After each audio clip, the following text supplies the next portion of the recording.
Coming up next on KPBS Evening Edition, Saving Lives and Money. A San Diego pilot project for the homeless celebrates a milestone. And if you've ever wondered who the 1% in California is, you'll be able to find out right here. We have the list. KPBS Evening Edition starts now.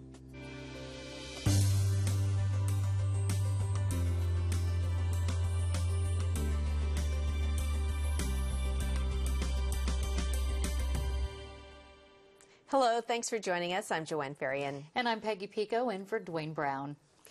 Southern California's water rates are going up, not as much as the staff of the Metropolitan Water District recommended, but more than San Diego officials wanted. Today, the MWD board approved raising rates by 10% over the next 2 years. The district staff recommended a 12.5% increase. MWD supplies water to 19 million people in 6 counties. San Diego is the district's largest customer. Officials with the San Diego Water Authority were pushing to cap the rate hike at 6% over 2 years. They say MWD's rate structure is stacked against San Diego and claim there is an anti-San Diego coalition within the agency. The San Diego Padres are up for sale again. Today, majority owner John Moore says he hired investment bankers to shop the team around. A deal to sell the team to former sports agent Jeff Morad fell through earlier this year when the other team owners declined to bring the sale to a vote. Morad was the leader of a group owning 49% of the team. He stepped down from that group last week. Moore says his bankers tell him the sale could take a couple of months.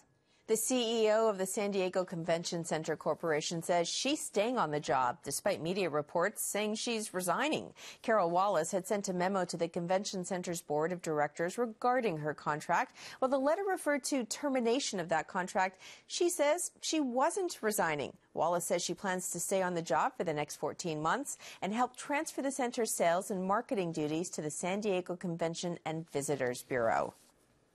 Marine Sergeant Gary Stein says he's ready to go to the U.S. Supreme Court to keep his job and be able to say what he wants on Facebook. Last week, a military panel recommended giving him an other than honorable discharge for making disparaging comments about President Obama online.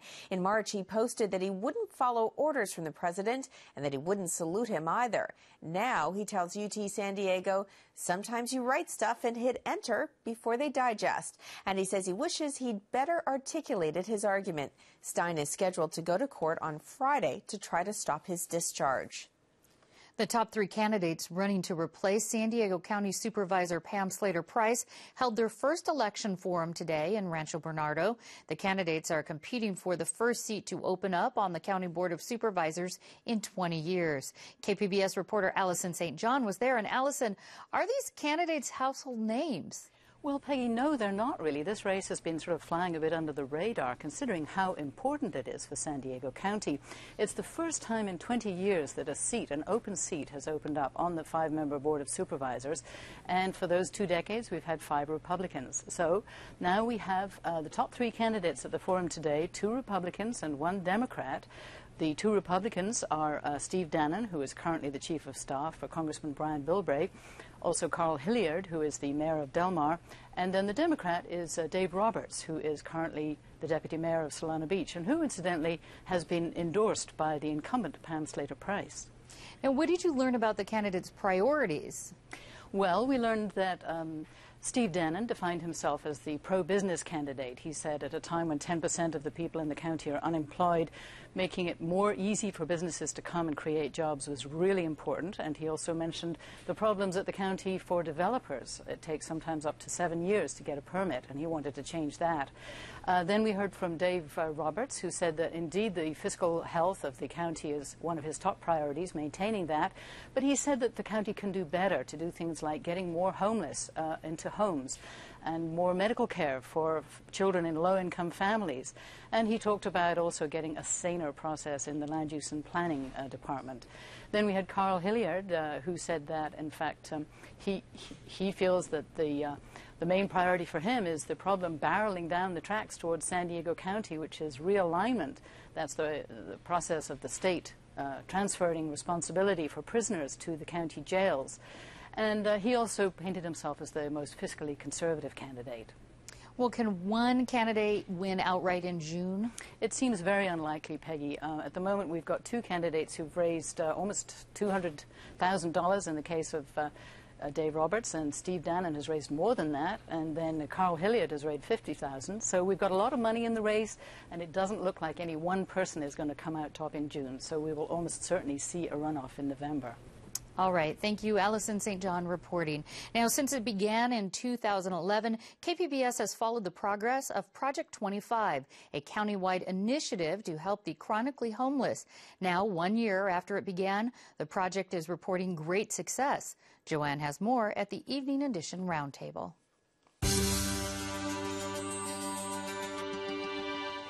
The project targeted homeless people who were the most frequent users of emergency services. By getting them off the street and into a home, county officials believed they could potentially save a life and save money. Joining me is Brian Mainshine, Commissioner of the Plan to End Chronic Homelessness with the United Way of San Diego County, and James Marsh, who is a Project 25 participant. Thank you both for being here. Thank you. Brian, I remember being at the first news conference a little more than a year ago. What makes this project different than other projects in terms of trying to get the homeless off the street? Well, what I wanted to do was look at this problem from an economic angle. That while there's certainly moral or ethical reasons to reduce homelessness, there's also a very compelling economic reason to reduce homelessness. And if you look at people who are frequent users of emergency services, they're very expensive to taxpayers. And if you provide housing and services to these individuals, the cost savings are substantial. And that's really what Project 25 at our 1-year anniversary has shown.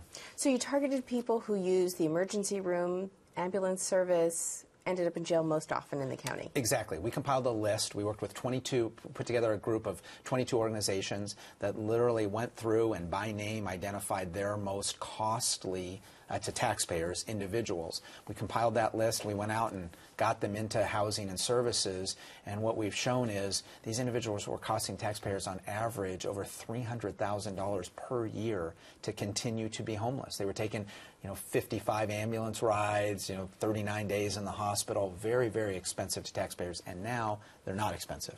So, James, you were on that list. Yes, ma'am. After, I think it was it 40 ambulance rides in a year, or 50 ambulance rides in a year? Yeah. 54, I think. 54. Do you remember the first time somebody from Project 25 approached you? Oh, yeah. It was clear as day. I happened to be incarcerated, and I was waiting to go to a program, and Project 25 came before the program did. And they explained to me what it was about and if I would be interested. What did they say to you exactly that made you think, I'm going to try this? We're going to give you a chance to start over. We're going to show you that you are somebody, that you can believe in yourself. And do you remember the first time you had your own key for your own door? Oh, yeah. I cried. It was unbelievable. Because I can't even remember the last time I've had my own key to my own place. And when I walked in and I looked at it and it was like, this is mine. This is my home. I'm not in a bush. I'm not under a park bench somewhere. And it was just amazing. It's just very emotional. You were homeless for 12 years. Why do you think, what kept you on the street? My drinking. I was very, very bad alcoholic. And that's all I lived for. I didn't think there was any other way. Are you drinking now? We got a month clean today. And I'm doing it because I want to do it. Because I don't want to end up back where I was. I enjoy being able to come in and go and when I want to go and turn on the TV and watch it. I enjoy these things. It's freedom. You know, I mean, it's lovely. So, Brian, the program targeted 25 people, but actually 35 people are in this program. Yeah, we have 35 people in the program, which is really exciting. And you look at somebody like James, he was somebody who was just cycling through year after year after year between emergency room visits, visit to jail, whatever it was. His life was never going to turn around, and he was going to continue forever to be very, very costly to the city of San Diego and the county of San Diego as a whole, to the taxpayers. And now, you look at, he went from 54 emergency room trips to 1, 39 days in the hospital in 2010 to 0. So those savings are really substantial. And then you look at him, and he, you can just tell by his appearance, how much his life has really turned around. So it began a year ago. Are you going to continue with this? Will people keep on getting a second chance? Yeah, we've already have a 3-year commitment from all the partners that are involved in it, the city, the county, as well as United Way have committed to 3 years, which is unprecedented. It's the first time that the city and the county and the nonprofit community have worked together on a big project. All these things have been historic first. We have 3 years committed now. We'd obviously like to see it continue past that and help have more and more success stories like James. James, before we go, what do you hope for your future? What do you hope this second chance gives you now? Pretty much like a new beginning, a beginning that I never really had, to be part of society again, and not just someone that they look frown upon. Do people look at you different on the street now? Yeah, they talk to me. They actually talk to me and stop and say hi and ask me how I'm doing, and it's wonderful. It feels great to be able to do that. James Marsh, Brian Mainshine, thank you both for being here. Thank you. Thank you. A new report names members of the wealthiest 1% of Californians. The people behind the report claim that 1% is stalling the economic recovery, and they staged a protest here in San Diego today. That story coming up. Also, every new baby arrives with cord blood that could potentially save a life, but too often it goes to waste. We'll show you how San Diego doctors are trying to change that. This is KPBS Evening Edition.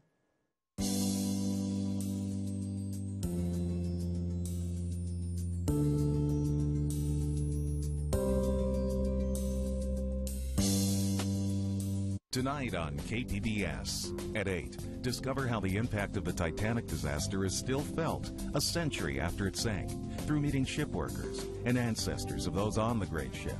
Then at 9, the story of the Titanic disaster from below the deck. Learn how a team of shipbuilders and engineers attempted to save the stricken vessel. And at 10, Frontline asks how the Fukushima nuclear disaster in Japan will affect the future of nuclear energy around the world. That's tonight on KPBS. I'm Jeffrey Brown. On the next NewsHour, a debate over the Buffett rule to raise taxes on the very rich. It's Tuesday on the PBS NewsHour.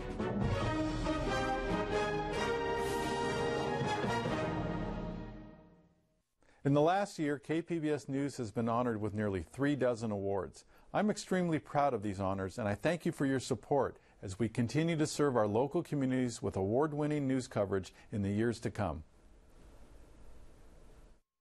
KPBS Evening Edition is made possible by Joan and Erwin Jacobs and by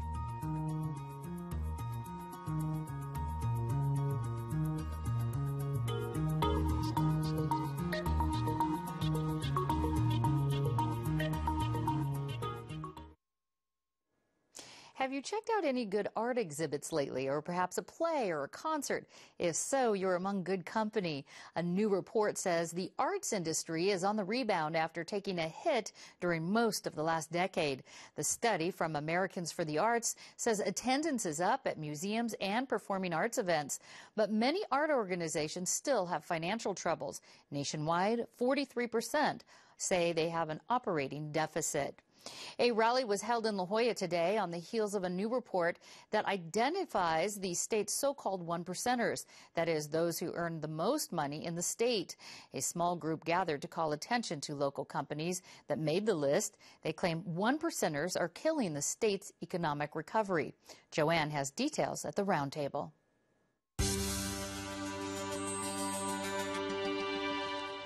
The report targets the state's wealthiest companies and their CEOs. Joining me is David Lagstein. He's with the Alliance of Californians for Community Empowerment. Thanks for being here, David. Thanks for having me on. So who made this list and why?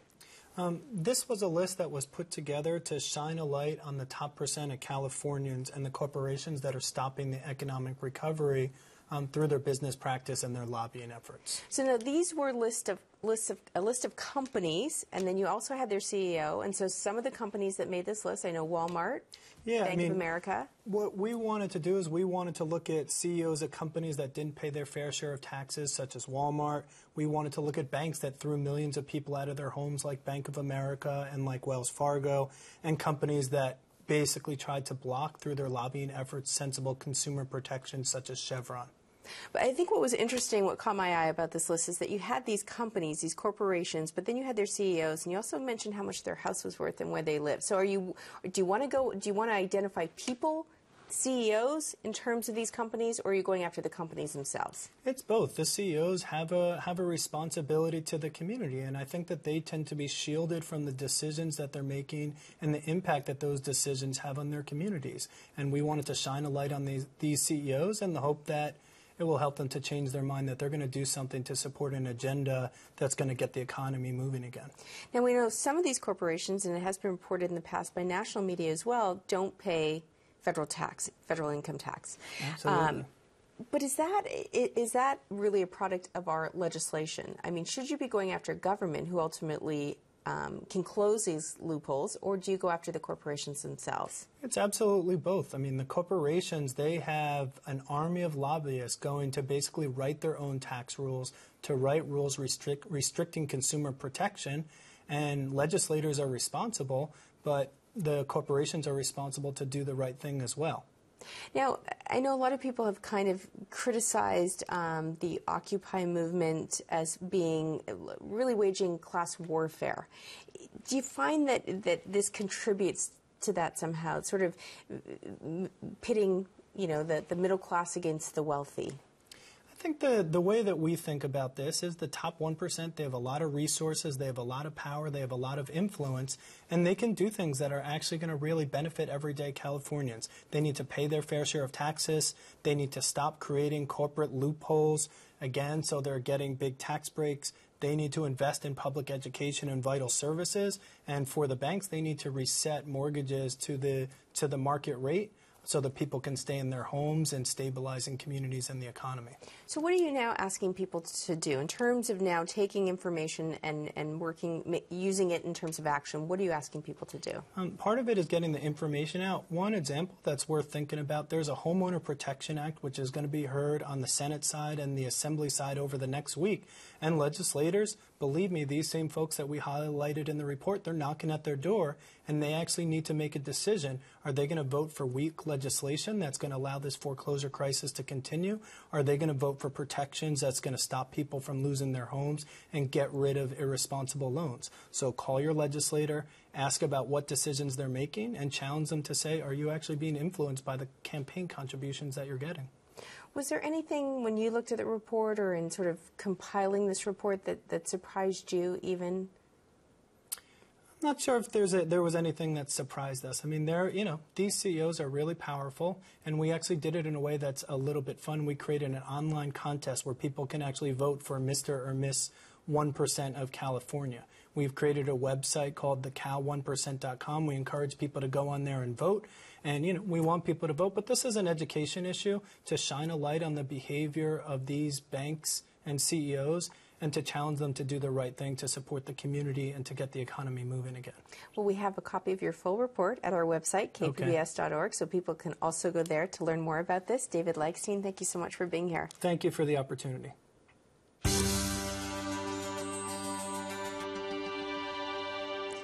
A San Diego man became one of the first in the nation to get a new magnetic implant to control chronic heartburn. The FDA approved the Link device in March. Now, I have to warn you, some of this video is a bit graphic. This video is from UC San Diego Medical Center, and it's of the links being implanted into a 29-year-old man on Monday. The magnetic device is a new option for treating chronic heartburn caused by gastric reflux disorder, or GERD. Surgeon Santiago Horgan performed the 30-minute outpatient surgery. He explains how it works. This is a device, bits of magnets. And what we do inside the abdomen, we place them around the esophagus, as if the esophagus were my finger. And then the device can open and close as food is coming through. So this opens up when food goes down, and it closes. So when it's closed, food doesn't go through. One drawback to the procedure is that patients who have the LINX implant are prohibited from having an MRI or magnetic resonance imaging test. Teen births have dropped by 20% in California over a 3-year period. The Centers for Disease Control says the teen birth rate dropped to just over 31 births per 1,000 teens in 2010. That's a significant drop since 2007. Nationwide, the rate has also dropped to its lowest level since 1940. The CDC credits pregnancy prevention efforts and more teens using contraception for the change. Using stem cells from human embryos remains controversial, but there's another wellspring of stem cells that draws virtually no opposition. KPBS health reporter Kenny Goldberg tells us this alternative source often goes to waste. At San Diego's Sharp Mary Birch Hospital for Women, more babies are born every year than in any other hospital in California. Each baby comes into the world with something that could save someone's life: blood from their umbilical cord. Cord blood is rich in stem cells, which have the potential to develop into a variety of different cell types in the body. Collecting cord blood is a simple and painless procedure. Cord blood is actually collected from the segment of cord that is outside of mom because your cord is long. So once it's clamped closer to the baby and cut, you have a segment of cord that is available for the physician then to insert the collection needle into that segment of cord into a vessel, and then it fills. So no, mother's usually not aware.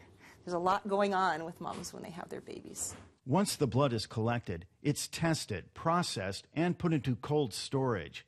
Families can pay a private bank to store it for their own use.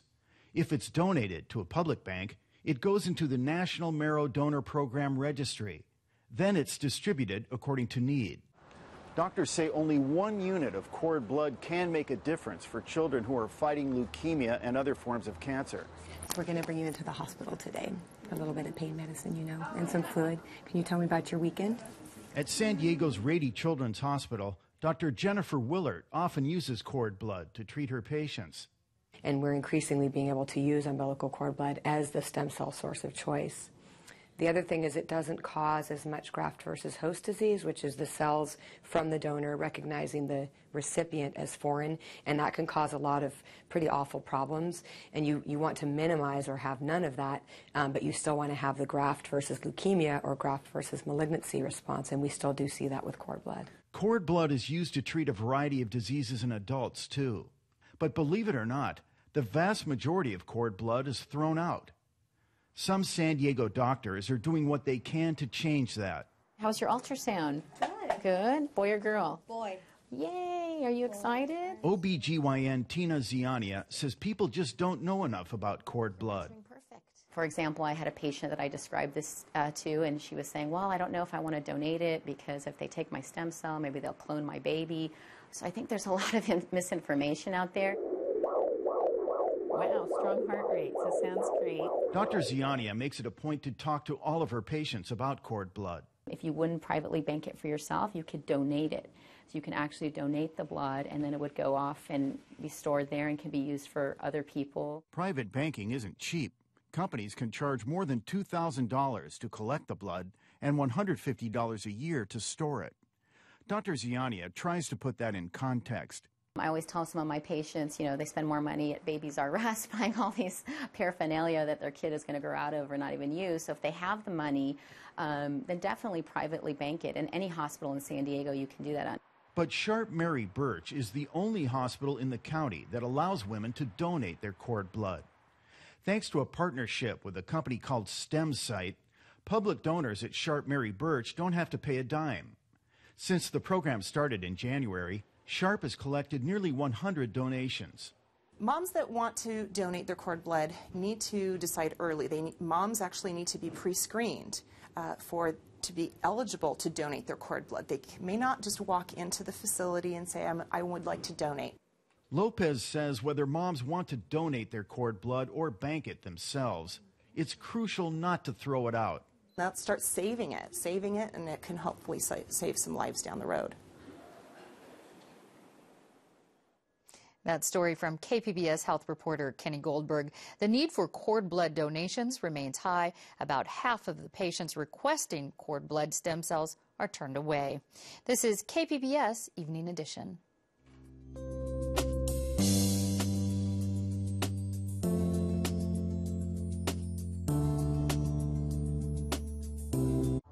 Hi, I'm Yul Kwan from the new PBS series, America Revealed. Make Wednesdays your destination for exploration. First, dive into an ocean full of giants on nature. Next, Nova takes us inside the deadliest tornadoes on Earth. Then, join me for the premiere of America Revealed and see how we plant, grow, and harvest enough to feed a hungry nation. This Wednesday, PBS is your destination for exploration. Hi, I'm Elsa Sevilla.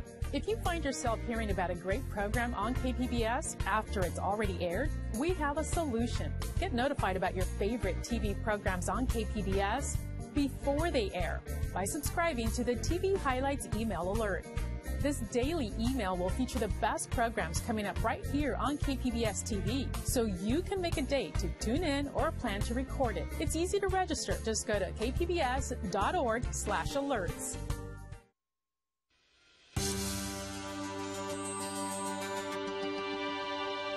Welcome back to the Public Square on KPBS Evening Edition. Yesterday, we interviewed a former employee of the San Onofre Nuclear Generating Station. Dr. Murray Jenick said the accelerated wear on some of the tubes inside a steam generator was not unprecedented, and said reports that San Onofre had not followed the proper protocols when installing those tubes was simply not true. Well, John A. Burke felt the segment was not very balanced. He had this to say: "Your guest, San Onofre, appeared very biased in favor of Southern California Edison. He seemed to minimize any concern." Well, John, keep watching. We will, of course, continue following developments at San Onofre. You can join this conversation by following us on Twitter, liking us on Facebook, and of course you can always send me an email, jfarian@kpbs.org. And now let's go back to the news desk where Peggy has a recap of tonight's top stories. The agency that sells water to San Diego has voted to raise its rates by 10% over the next 2 years. San Diego's Water Authority has pushed for a smaller increase of just 6% over 2 years. San Diego officials claim an anti-San Diego coalition is at work within the Metropolitan Water District. And the majority owner of the San Diego Padres says he's hired investment bankers to find a buyer for the team. A previous deal to sell to former sports agent Jeff Morad fell through. Tonight, the Padres start a 3-game homestand against the Arizona Diamondbacks. The first pitch is just minutes away. You can watch and comment on any of the stories you saw tonight on our website, kpbs.org/evening edition. Thank you for joining us and have a great evening. We'll leave you with a look at the forecast.